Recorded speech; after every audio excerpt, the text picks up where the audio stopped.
All right, welcome back to the YeahAlright podcast, episode 67. Today we are joined with Aria and Ethan. How are you guys? Good. Now, before we get into the podcast, we agreed that when it gets to 35 minutes, no matter what, 46? 34. 34. When it gets to 34 minutes, no matter who's talking, I don't even care if it's an emotional story. We're gonna stop it right there. Perfect. All right, so let's... But a simple question we ask everybody on the podcast is, how's your week been? The start of the week. So we'll start with you, Aria. We're in pre-production, so it's been a little bit stressful, but Okay. yeah, it's been good. I got a car accident 2 days ago, Oh, I'm so sorry. but no injuries, no nothing, so it's okay. Okay. But I actually had to reschedule my music video for it because the car was going to be used for it. So a little bit stressful, but it is what it is. Was the car totaled? No, it's getting fixed, so it's okay. It's rescheduled for the 26th. That's funny because my friend got into a car accident 2 days ago. I wonder if they're the one that hit you. Oh my God. I don't think it would have been. It was like an old woman. Okay. That's good then. Hope she's okay. She's fine. Her car was like absolutely fine. It was our car that was like not great. Whose fault was it? No comment. Okay. No comment. Was it during It wasn't my traffic? fault. That's all I know. Yeah. How about you, Ethan? I'm very good, thank you. I have not been in a car crash. All right. That's a It's great good to start. hear, good to hear. Thank you. Pretty good. Just came out of production for another one called Lily of the Valley, directed by Zion McLean. Really, really amazing production and amazing crew. Okay. Otherwise, getting back into the pre-production for our current and upcoming film that we're filming called The Straight. Yeah, I want to hear about it. Tell us. Tell us. What? Tell us what you can. You know what I mean? Because obviously there's got to be secrets, right? Do I have to look at the contract again? No, There's a you're good, contract? you're good. Damn. You're the I owner of can't- the I can't rights. share. You're the owner I of can't the share rights. much. No. So, The Straight is set in a post-apocalyptic world. No year given or no place to leave much more freedom for the viewer to decide, and it's up to interpretation. Where humanity has fallen in a previous in the past, there were let's just say there were machines that governed humanity and was ascending them to greatness. Let's just say it that way. And so now set to everything's fallen apart. We don't know what's happened because it's not the main focus of the film. There's a group, a fanatical group called the Subjugates, which it's our post-apocalyptic equivalent of the Crusaders, because that was a massive inspiration between the writer and I, writing the script and the faction as a whole. And they are to continue. They want to bring back those the ways of the old ways, they feel as we were so close to greatness, but we didn't reach it. And so bringing that back is their way of, that's their ideology of survival, is bring it back because we were getting there for greatness and we will survive, we will prevail. And they are pretty much invading this camp. It's like the equivalent of you guys seen Platoon with Charlie Sheen, Johnny Depp, Willem Dafoe? Camera people are nodding. I've heard of it. Charlie Sheen and who? I know who Charlie Sheen is. Charlie Sheen and Willem Dafoe and Johnny Depp, when he was quite young. Seems like such a interesting trio for a film. It's a Vietnam War film. It's directed by Oliver Stone. I believe it's Oliver Stone, I think. A little bit of an incorrection if I said it.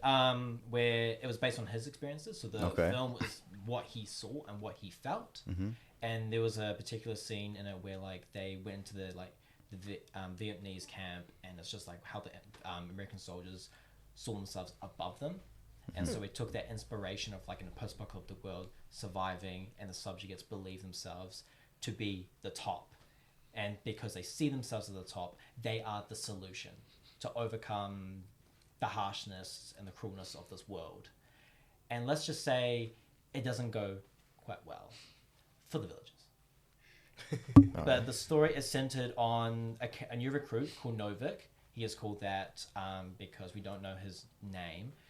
And Novik means newcomer in Russian, because we're taking quite a bit of inspiration from different cultures and different languages and how they could fit either phonetically and especially if they sound really cool, because that's what matters. Yeah. And it's about his inner conflict and inner turmoil throughout his journey from the start of the film to the end. Can't reveal too much what happens in it, but I'm willing to talk about it because it's such an incredible process and journey to write with this with my mate who Max. He and I wrote this together because we went to like film school together. Which film school? SA. What's that? Good Parnell? question. SA Institute in Parnell. Yeah. Oh, I haven't heard of it. Yeah. Yeah. Yeah, they do film, music, and audio. There. Okay, I went to South Seas. Mm. Whatever, I think there's a small one. Oppositions. Yes, it's kind of. It feels like that is the opposition. I think it is Loki. Yeah. Yeah. Oh, So my bad. what's- I got one question, Yes. and I don't know if you're allowed to answer this. I want to know what's like your budget, if you had a budget. I'm always interested in these questions. I'm gonna hit you with some questions you might not be able to answer. I love it because it's such a hard-hitting one, and that's one we've been talking about for quite a bit. Because it seems like Yeah, such a especially big recently. story that you need a big budget for. Yes, indeed. Would you like to answer this one? Because it's very embarrassing for my part. I mean, technically we have 3,000 right now. Yes. So right now we have 3,000. And that's with like almost no promotion for our crowdfunding or I'll Give a Little. So I'd say that's pretty decent. Pretty good, yeah. Yeah. And we've locked in our location for 1.5k. Mm-hmm. So everything else after that is kind of art department catering and transport, Yeah, etc.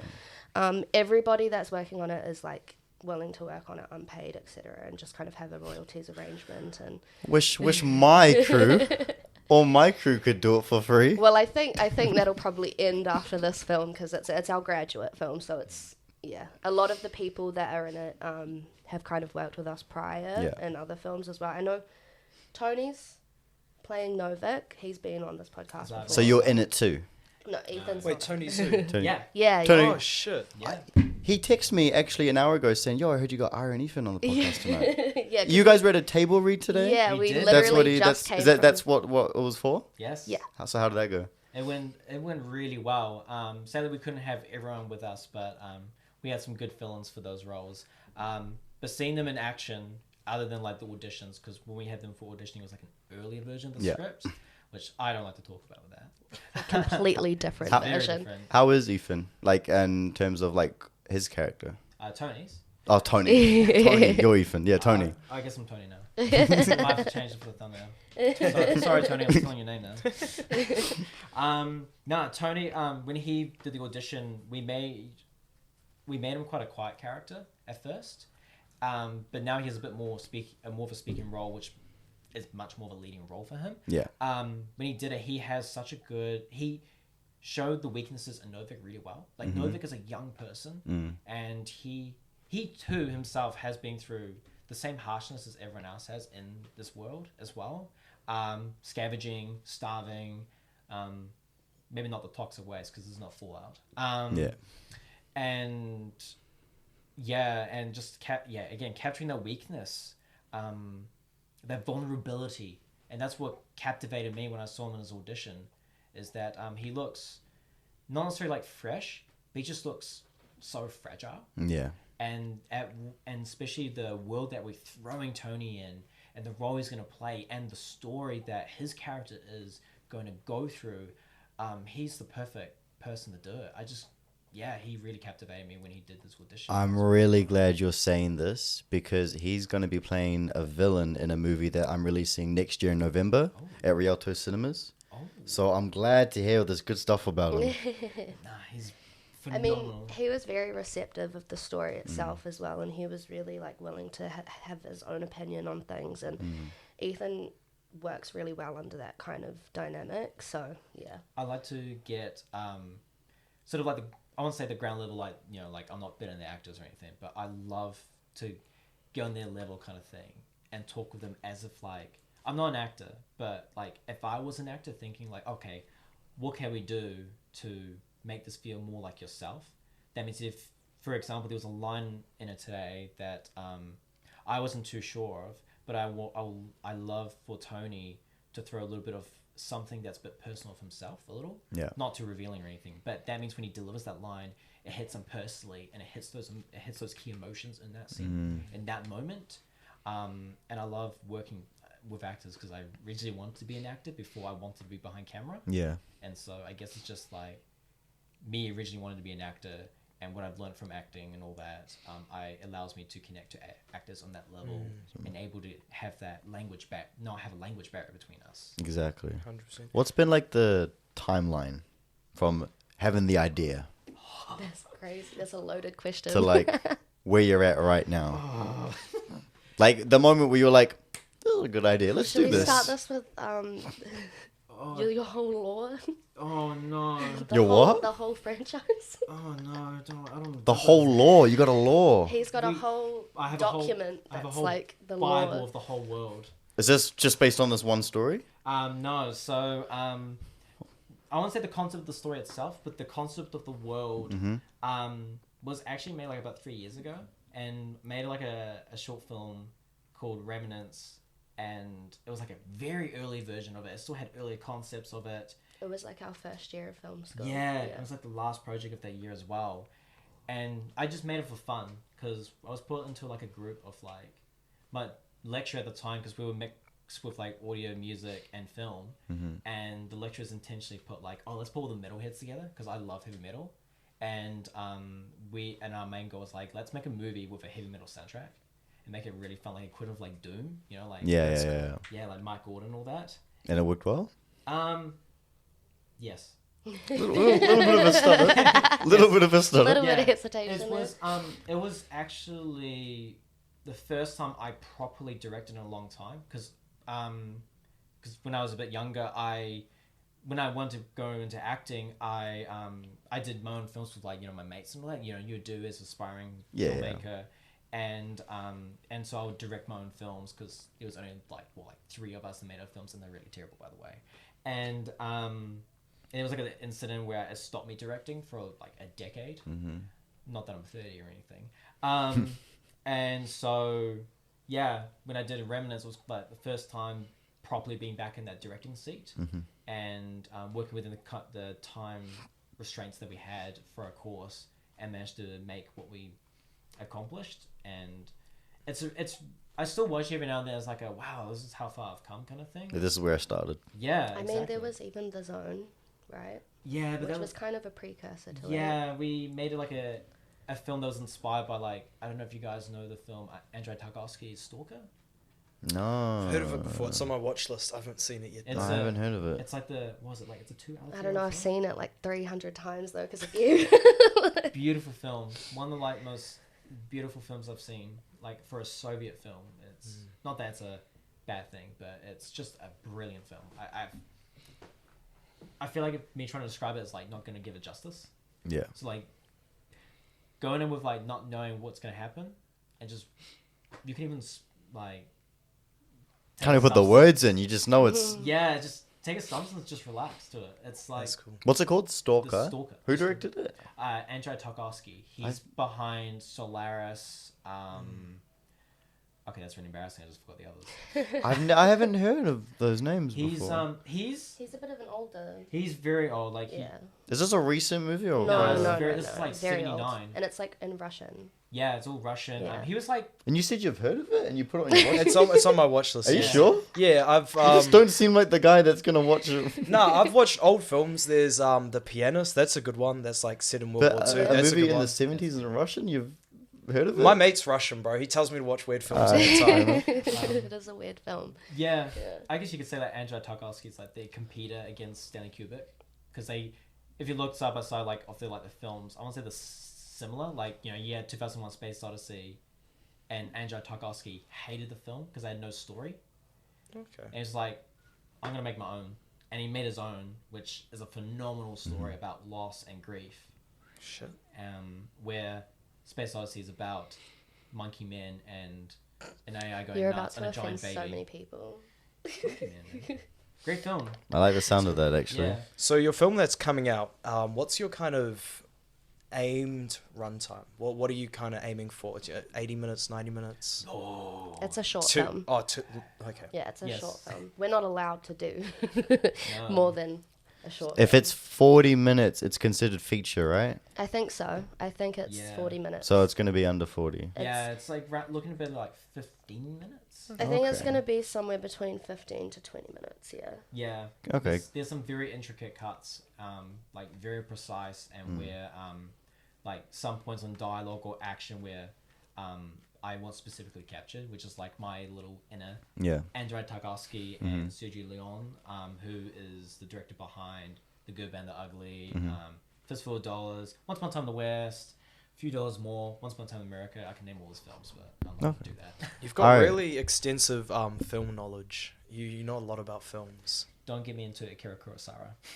Into what? Akira Kurosawa, he directed Rashomon and oh no, I forgot his other film. You know all the films. He knows so many that he's just like got so much to get through. Aria, could I ask, like, could I talk about your part Yeah, in for the sure. project? So I'm producing and assistant directing somewhat. I have another assistant director who's going to come on and sort of help on some days. But I also have a co-producer, Sativa Rogers. So she's also we're just working together on everything. But I guess a good way to sort of introduce myself is I've worked alongside Ethan as like his producer and assistant director for, I would say, the last year and a half at least. Is this like a Too pretty long. good director-producer duo? I mean, here? I don't think that I would probably work with another director unless he didn't like the content that I was offering him or vice versa kind of thing. Yeah. You know what I mean? But yeah, so it's a good little dynamic. I think we just bounce off very well and like Bounce off we have the a- ideas. Yeah, and we have a very like mutual respect for each other's creative contribution and like responsibility. So yeah, that's kind of, I just handle a lot of the casting and the location booking and the contracts and the emails and the Facebook groups. Could I ask about producing? Because I tried producing in film school at South Seas. I was doing like documentary directing, and for one of them, I was being a producer. It is difficult being a producer because I'm really good at talking to people now, especially like with my job that I do and this podcast. I'm just so confident, but back then, I was so what's the process? If I was to give you a scenario, you've got an idea for a short film that's set in like a warehouse. Yeah. How do you go about it as a producer to get that sorted? Well, I would just start talking to people that I think would be interested in being a part of the crew and sort of, pitching the idea, and then looking at potential locations, and sort of what that's going to cost and then where we're going to get those funds from, etc. Obviously, there's a lot of variables because, it depends. There might already be some people part of the idea. There might not. There already might be a location that's kind of like, hey, we've got this. Or it might take like a couple weeks to find one.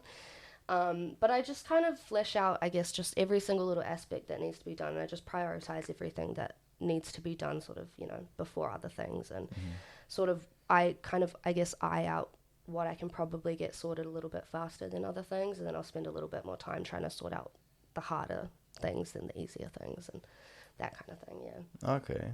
And how about is location scouting take a while? Do you really, really go into the location scouting? Yeah, we do every time. Yeah, every single time. Yes. Sometimes we'll just do like 3-4 location scouts of different places because the first one's not. This guy is very pedantic about what he wants. Like, need to be specific. in like your Yeah. locations. specific. I deal with a lot of like art department stuff. Yeah. So scenery and props and costumes have to be quite eccentric to like the vision, and I'm like that with anyone that I work with. Like I have to not make sure, but like it's even like much more pedantic, obviously, with your own vision. So like it just has to match with the kind of world. It's like no jungle look. It has to be very pine forest look kind of look to it. And sometimes my job is trying to bring it all back in and kind of go, okay, these are the resources that we have and are available, and we might need to adapt a little bit. And What's the furthest you've ever gone for a shoot before, like probably this. or distance wise? I can answer that one. That's gonna be Sam Rickwoods. No, mine's further. Really? Yeah. All the way down. Wait, for like a short film or? Just anything. anything really. Any project, really. Yeah. I went down for I filmed Oh, a yeah, that's commercial down at Gore. It's probably the first I've gone. Oh yeah, I love Gore, bro. I fucking love it down there. There's nothing, but I love it. Yeah. No, we did like an entire like commercial down there with like everyone, like the entire town, and it was like for neighborhood support, I believe that's what they're called. Yeah. Did you get the big bass in the background? We didn't do that for any filming, but we did take photos and all that, which is that's cool. really That's nice. Have you shot in Canterbury at all before? No. Is that because I got invited to a film premiere about a month or two ago? Have you heard of The Bookworm? Yes, I have. I watched it and all filmed in Canterbury, and it made me so confident that I need to do so. I'm going to go to Canterbury next year to film a movie there because it just looks so beautiful. It does. It is. Does. It is, yeah. Canterbury's crushed, like Round Crush Yeah. series. Yeah. Just hope it doesn't fall into the ocean at Oh. some point. Milford sounds. Wait, like anyway, you have to go to what? Milford So hope Sounds. it doesn't fall into the ocean at some point. Oh my goodness. Earthquakes and all that. Ah, I see. Yeah. Don't know to move on from that. When's where will this project go? Festivals, YouTube. So until we have a solidified film festival plan, we won't be releasing it probably anywhere until we sort of know the restrictions around what we can and can't do. Because obviously, some festivals are like you can't have any public sort of presence of the film or like anything, and then some are fine. So we've kind of got to wrap up and go through all of that. So you probably think maybe not this year, but next year? No, definitely not this year. What we have to do is we have to basically create like a assessment draft to submit to our school that will be like accessible, and then we're going to continue into post-production till like midway next year kind of thing, and then so This is a real good passion project then for 15 minutes. I mean, when did you first start writing the script? I thought they were asking me the question. Yeah, I know. I'm interested though. I want to know this. Yeah. My mate and I, Max and I, we started writing. We came up with like 3 other different stories at first. We accidentally wrote a full feature-length version of a different story, and then I mean, why not one day? one day. Franchise. It's a very different. No, it was a very different story, of course. And then we did another one, and it just could not work out. But sorry, to answer your question, yeah, we started writing this around actually earlier this year because the idea came to me at a very random time. Like it was the first scene where like the main character's sitting alone and like the subject is all surrounding him like it's a camp, and it was just that the vision of that scenery surrounding me. Yeah. I hung in the bush one day and I just visualized it around me, and I felt the emotions of like confinement, lonely, like feeling so lonely. Did And, you go through like many drafts? Yes, we went through so many drafts.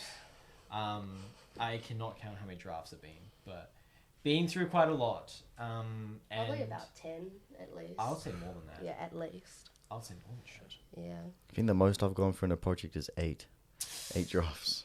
I thought that was know. heaps. That's bad. Every week it's like, we got a new version, and I'm like, new I gotta idea. mark it all over again. Like, No So- idea. When you guys have finished filming and you start getting into post-production, how long would you say it takes you guys in total, including like all audio cuts and doing After Effects and cutting it all together? How long would you say it takes you in total to edit everything in post-production?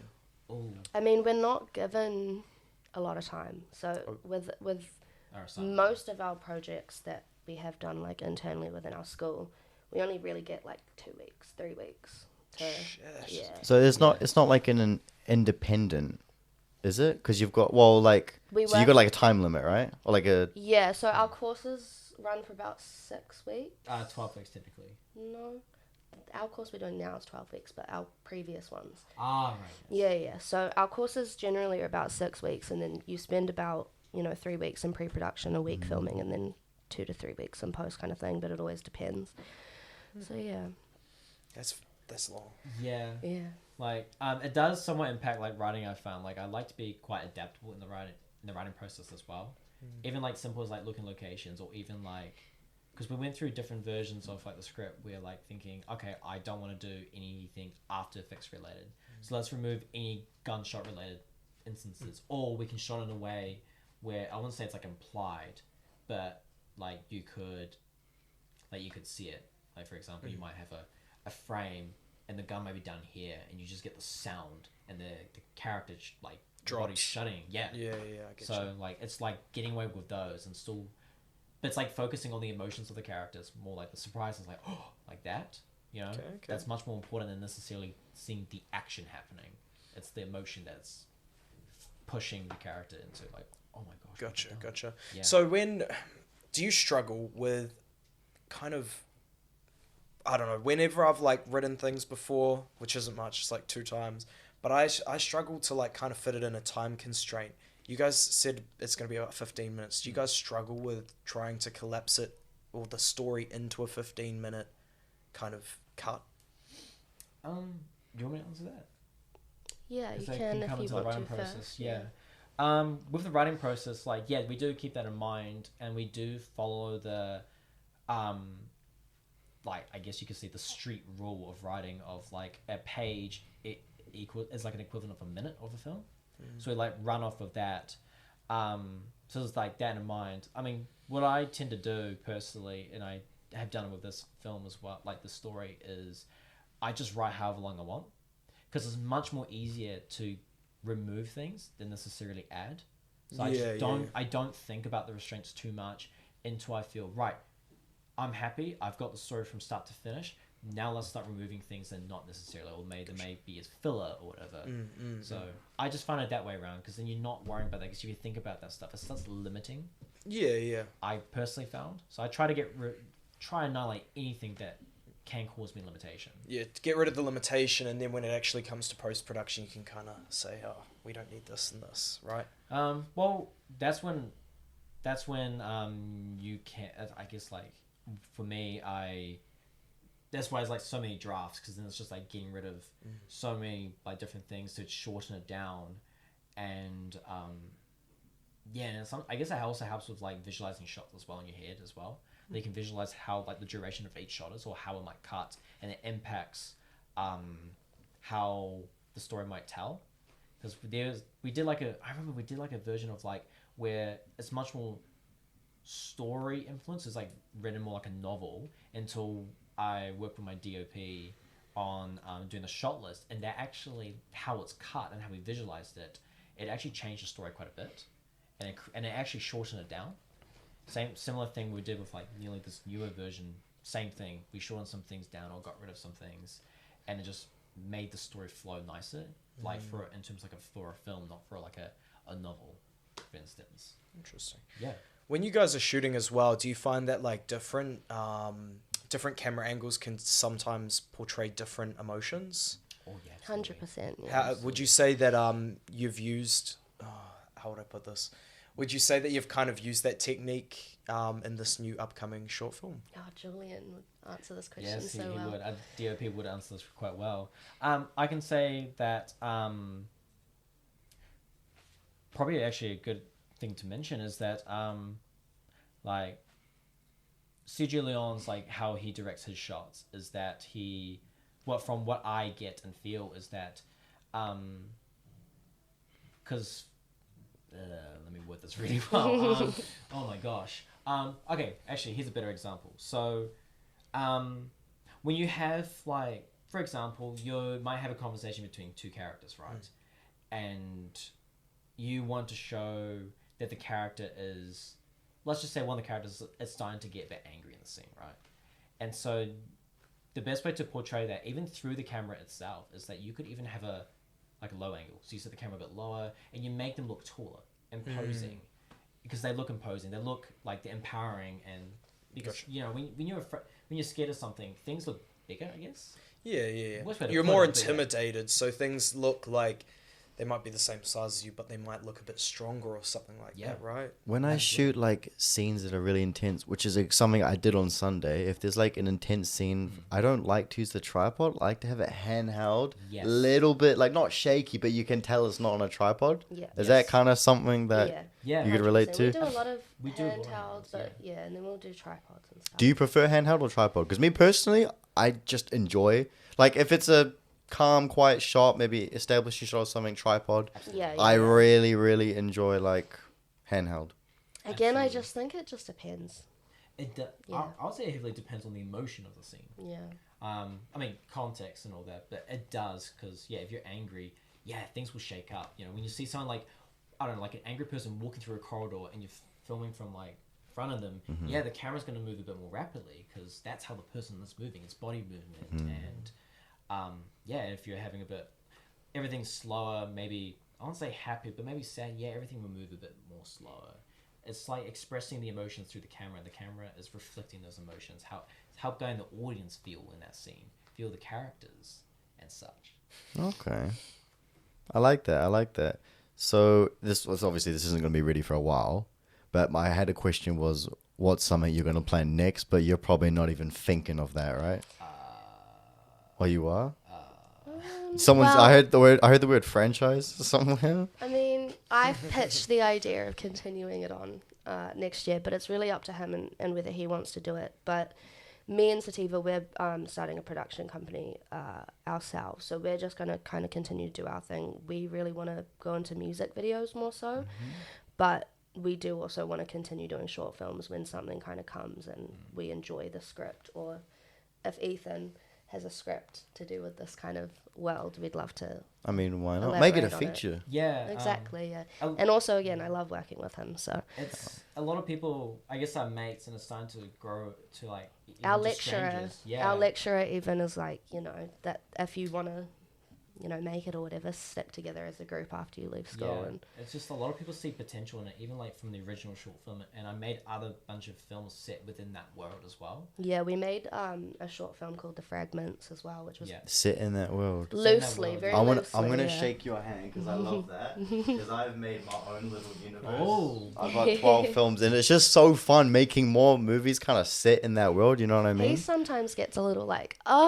I'm over it, and then I'm like, just take no, but then you go into the law. Weeks. You know what I mean? Yeah. Because for me personally, I'm up to my 13th film that's set in my world, and I can't imagine myself directing something that's not in that world. You just want to keep building on it. Is that kind of what you're feeling right now? For me is I would say like for the original short film I made like my first year, everyone was talking about it. Everyone was wanting another one, and it got to a point where I guess because that's when I was like got back into directing, like I want to do something else. I don't want to just rely on it, and it was just like a fun project. And then and I guess just for now, I just didn't want to admit or sound like a bit of like a like someone like, oh yeah, it's a franchise, oh yeah, blah blah blah, maybe it's just being too nice of me, I don't know. He's a very modest guy. He's a very humble guy. I don't know about that. He doesn't take compliments very well. No, take criticisms, and you've got something. Yeah, he takes a lot of criticism. Yeah, always improve on criticism, right? Yeah, absolutely. I love criticisms because just get better, kind of thing. What was one of your main inspirations in getting into filmmaking? Another loaded question. It is a very loaded question. I'm gonna have to cut you off there because it's 34 minutes. No. Go. Answer this. I need to hear this. Like I mentioned before, it was originally like acting. Like I grew up with a lot of film because I'm autistic, so I struggle with pretty much like talking to people and all that, which is reading human emotions and things. Let me shake your hand again. I am also autistic. Yes. So I understand kind of what you mean by that. Yes, thank you so much. I don't want to end it. I want to ask you, can you talk about that? Autism part. How that's kind of like, how's it helped you as a filmmaker maybe? I would say, and I'm going to bring up my writer again, he pointed this out really well, and I'm probably not going to replicate his words very well. I should have wrote it down actually. Should have been on a plaque or something. Get it framed. I guess like seeing like films and all that, and seeing the majority of like the diversity of the films I've seen, it allows me to, because with film, right, you can see emotions, and so it taught me like that's what sadness looks like. Because I struggled, because when I was young, I struggled not just reading emotions, I struggled with expressing emotions and what to react to.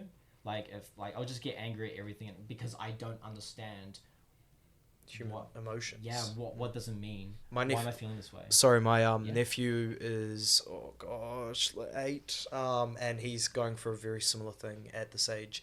He's having big meltdowns just because sometimes he doesn't know how to react to things, or when he's yelled at because he's been told not to do something 4 times, he'll then have a massive breakdown. So It is a struggle. It's It's a struggle. huge thing as well that a lot of people Absolutely. are undiagnosed with autism as well, and they just kind of don't realize it. Yeah, I had a friend who didn't get diagnosed until she was 23.